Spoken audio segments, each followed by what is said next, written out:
Sure surrounding presence. 6 strategies to overcome fear and anxiety.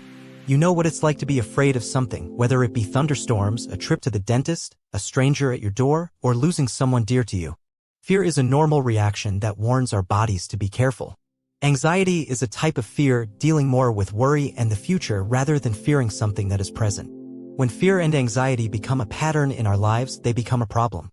If your plugged drain in the kitchen sink is a problem, do you ignore it? Of course not. You call a plumber or try to fix it yourself. When fearfulness causes harm to your physical and mental stability and you find yourself avoiding things that might create more fear, don't ignore it.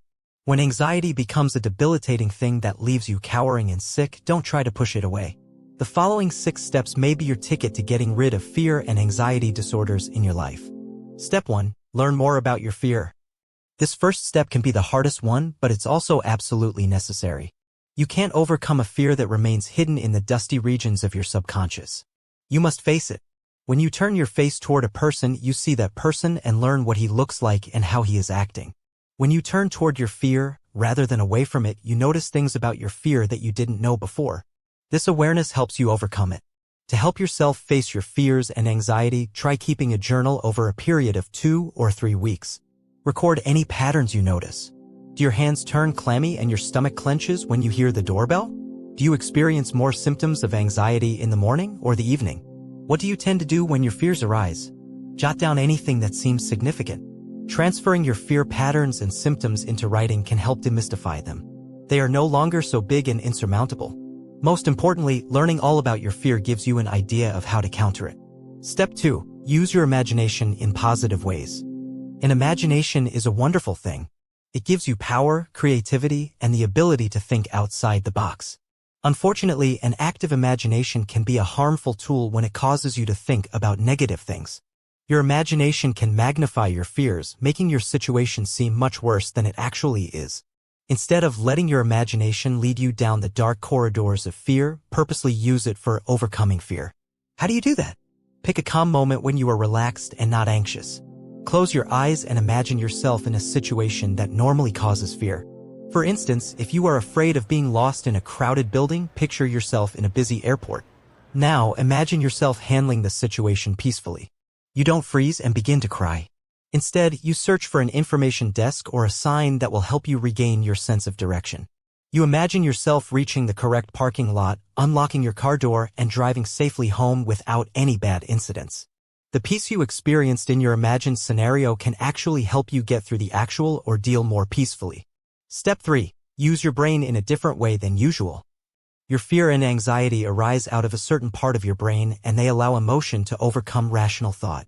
When you feel your fearful symptoms coming forth, try to use a different part of your brain. Think about numbers, for instance. A nurse in the clinic might ask a patient to rate his pain on a scale of 1 to 10. Use the scale for your anxiety. How anxious are you when 1 is perfectly calm and 10 is your very worst symptom? Stop and analyze. Do you rate your fear at 7? Very good. You can work on lowering that to a 4 or a 3. Try using the next step to lower your fear rating. Step 4. Focus on your breathing. Breathing is more important than you think. Usually, anxiety begins with short breaths.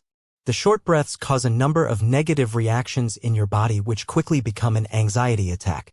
The key to overcoming those fast outbreaks of anxiety is to control your breathing. Fortunately, deep breathing is not complicated.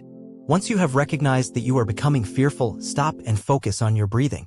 Take a breath in and then slowly let it out. Make sure your exhale is longer than your inhale. This isn't just some psychological trick. Deep breathing forces your body to physically calm itself. Step 5. Practice mindfulness. You've heard about mindfulness, but what exactly is it? Mindfulness is a passive thinking activity that allows you to become more aware of your fear.